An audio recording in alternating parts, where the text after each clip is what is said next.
जन जागृति साक्षरता अभियान में आपका स्वागत है।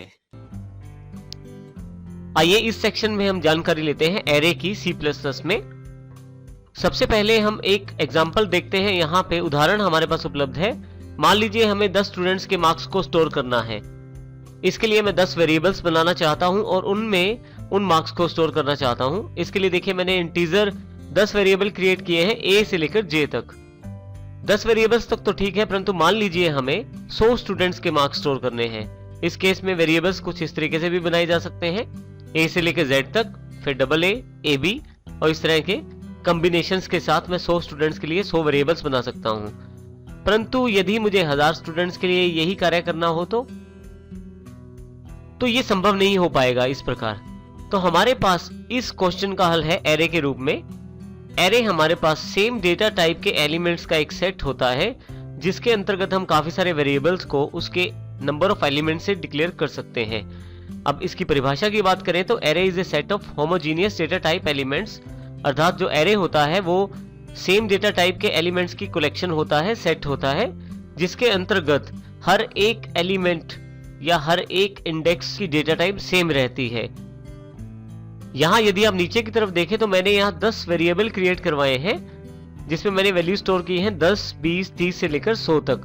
यदि हमें एक साथ काफी सारे वेरिएबल्स डिक्लेयर करने हैं और सभी एक ही डेटा टाइप के हों तो उसके लिए हम एरे का प्रयोग कर सकते हैं। जैसे हमने यहाँ पे एरे डिक्लेयर करवाया है, इंटीजर डेटा टाइप है, ARR एरे का नाम है, आप नाम कुछ भी रख सकते हैं वेरिएबल नेमिंग रूल्स के अकॉर्डिंग। और बीच में यहाँ ब्रैकेट, 2 स्क्वायर ब्रैकेट्स के बीच में मैंने यहाँ नंबर ऑफ एलिमेंट्स की जानकारी दी है। मैंने यहाँ 10 लिखा है। इसका अर्थ है कि मेरे पास 10 एलिमेंट्स बनाए जाएंगे। एक एरे अवेलेबल रहेगा जिसके अंतर्गत 10 एलिमेंट्स हमारे पास अवेलेबल रहेंगे। यहाँ ये भी ध्यान देना जरूरी है कि एरे का इंडेक्स हमेशा 0 से शुरू होता है और जो नंबर ऑफ एलिमेंट आप देते हैं उससे लेस देन 1 चलता है। इसको हम नीचे दिए हुए एग्जाम्पल से समझते हैं। देखिए यहाँ पे एरे ऑफ 10 हमारे पास है, तो यहाँ मैंने 10 वेरिएबल बनाए हैं, array of 0, array of 1, array of 2 से लेकर एरे ऑफ 9 तक।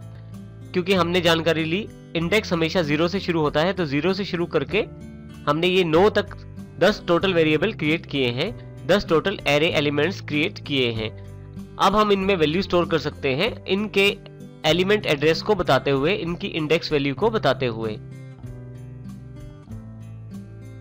इस एग्जांपल से हम देखते हैं कि किस प्रकार हम किसी एरे में वैल्यू दे सकते हैं। सबसे पहले हम नीचे वाला पार्ट देखते हैं, एरे ऑफ 0 इक्वल टू 10। देखिए यहाँ एरे के साथ मैंने इंडेक्स नंबर बताया है जहां पे मैं वैल्यू स्टोर करना चाहता हूं। जैसे मैंने बताया है कि यहाँ पे एरे ऑफ 0 में 10 वैल्यू स्टोर की जाए। तो यदि आप पहला सेक्शन यहाँ देखें ऊपर की तरफ एग्जाम्पल में, क्योंकि मेरे पास टोटल 10 एलिमेंट है और मैंने यहाँ एरे ऑफ 0 में 10 वैल्यू स्टोर की है। इसी तरह से एरे ऑफ 1 में 20 स्टोर की है और एरे ऑफ 5 में मैं एरे ऑफ 0 और एरे ऑफ 1 का टोटल स्टोर कर सकता हूं। ये बिल्कुल सिंपल वेरिएबल्स की तरह हमने इनका प्रयोग किया है। जिस प्रकार हम सिंपल इंटीजर वेरिएबल्स का प्रयोग करते हैं उसी तरह से हमने यहाँ पे एरे इंडेक्सेस को प्रयोग किया है। आप यदि अब ऊपर की तरफ देखें तो जैसे हमने पहले बताया, एक एरे डिक्लेयर करने के लिए डेटा टाइप, एरे का नाम और नंबर ऑफ एलिमेंट्स आपको बताने होते हैं।